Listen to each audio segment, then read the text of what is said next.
Voilà, quel est le rôle de l'Église en cette période où le Congo-Kinshasa est en train de traverser l'un des tournants historiques de sa vie.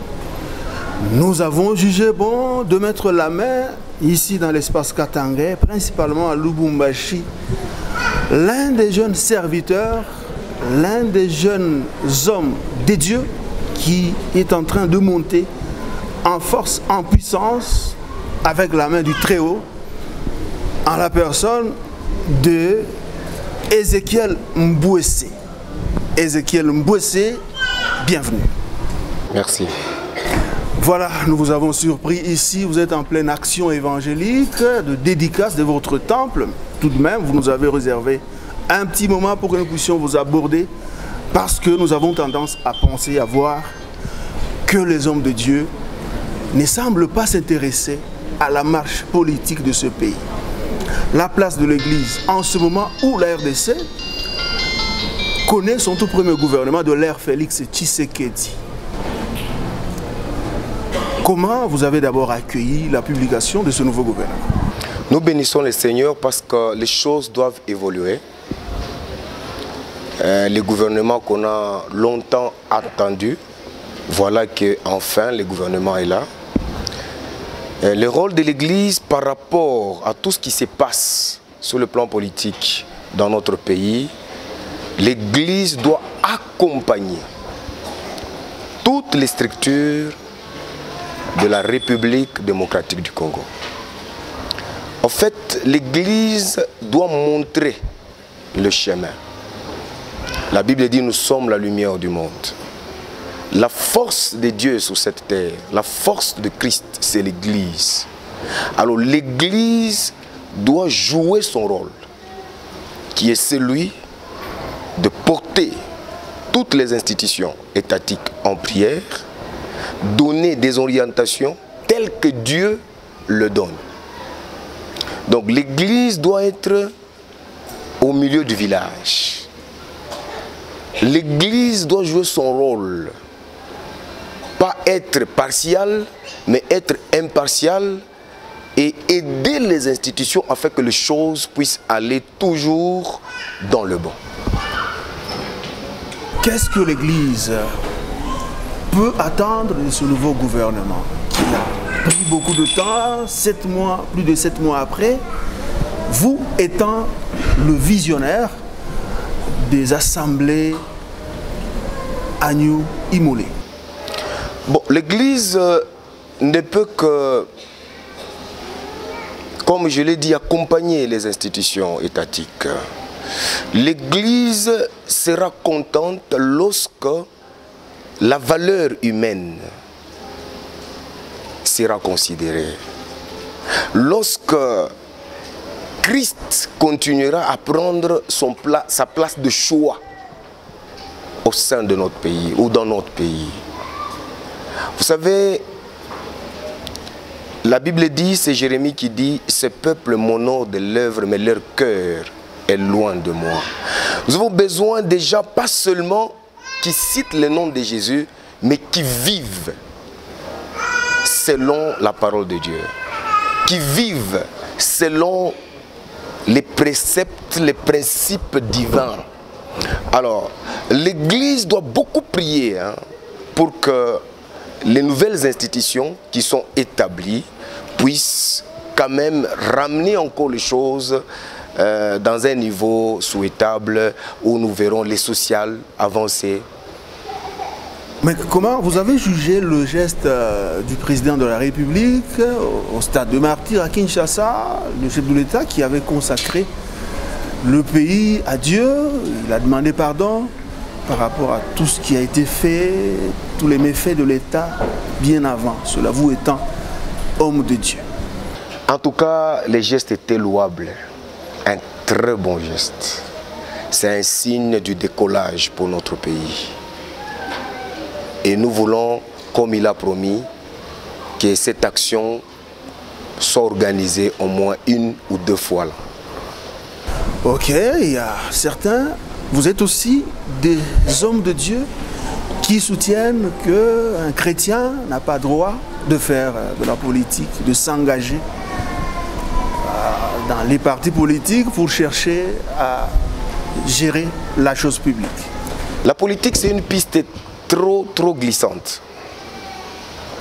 En tout cas, c'est relatif, mais en ce qui me concerne, c'est tellement un terrain très glissant. Y entrer à moins sur révélation divine. Il y a beaucoup de réalités. Au lieu vraiment qu'un serviteur s'implique totalement, moi à la place, je souhaiterais que l'Église accompagne. Donc vous allez décourager les chrétiens de votre Église à embrasser la politique? Non, les chrétiens de l'Église, les fidèles simples, je les encourage. Ils peuvent être dans des partis politiques, mais moi je parle de nous leaders, nous pasteurs, nous apôtres, nous tout machin. Vous savez, la politique partisane, elle n'est pas souhaitable pour celui qui s'est dit véritablement un homme de Dieu. Mais la politique comme gestion de la cité, ça va. Un homme de Dieu peut être conseiller, un homme de Dieu peut être briguer un poste politique, qu'à cela ne tienne. Mais la politique partisane, par exemple, moi j'appartiens à un parti X, UDPS, tout ça, PPRD, consort. Bon, figurez-vous que dans l'église, vous gérez des âmes de différents partis politiques. Et vous avez une tendance. Vous créez un chaos au sein de l'église.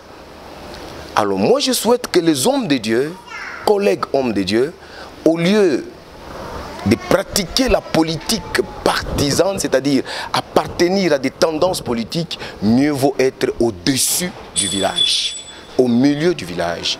Donc accompagner les institutions par la prière, par le conseil, afin de redresser davantage les choses. Certains serviteurs de Dieu, certains pasteurs évoquent l'exemple de Joseph en Égypte, l'exemple de David, l'exemple de Saül, qui gérait la chose publique tout en étant serviteur de Dieu. Oui, je l'ai dit que la politique comme gestion de la société,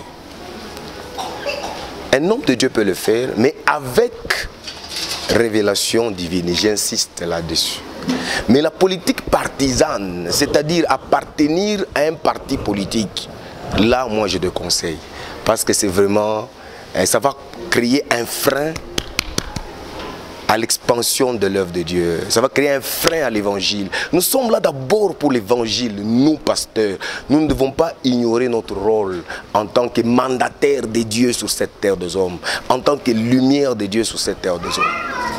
Ok, donc pour l'apôtre Ézéchiel Mbouessé, un serviteur de Dieu ne peut faire la politique que sur base de la révélation divine. L'inspiration du Saint-Esprit. Ok. Vous êtes l'un des jeunes serviteurs, l'un des jeunes hommes de Dieu qui est en train de monter ici dans l'espace Katangé. Vous venez de construire un temple moderne, un temple au standard international. On apprend que vous avez des bailleurs de fonds aux États-Unis, vous avez des bailleurs de fonds, des sponsors au niveau du Canada qui vous donnent des gros moyens, qui vous payent même par mois des grosses sous. Qu'est-ce que vous pouvez réagir aux gens qui nous ont rapporté cela? Vous savez, on n'aide pas Dieu. Il y a beaucoup qui sont parvenus dans les ministères. Il y a beaucoup qui s'introduisent eux-mêmes dans le ministère. Il y a d'autres qui font le ministère parce qu'ils ont un certain positionnement, ou d'autres parce qu'il manque à faire. Mais il y a aussi certaines personnes qui font l'œuvre de Dieu par appel divin. Et lorsque Dieu t'a réellement appelé, quand il donne une vision, il donne la provision. Je n'ai pas de bailleurs de fonds. Ce sont les fidèles eux-mêmes, nos cotisations internes. Je crois dans l'interview passée, j'ai parlé de la bonne gestion de l'argent des enfants de Dieu et de la bonne affectation de l'argent des enfants de Dieu. Dieu m'a fait grâce à bien orienter tout ce que les fidèles donnent. Dieu m'a fait grâce aussi, au lieu de me privilégier d'abord moi, mais de voir d'abord son intérêt en premier lieu. En si peu de temps, beaucoup de temples qui commencent ici à Lubumbashi, dont les travaux ne connaissent jamais de fin. Mais vous, en très peu de temps, comment expliquer des chaises jamais vues ici à Lubumbashi? On voit un temple, quand quelqu'un se retrouve à l'intérieur, on peut se dire qu'il est dans un autre pays, un pays européen.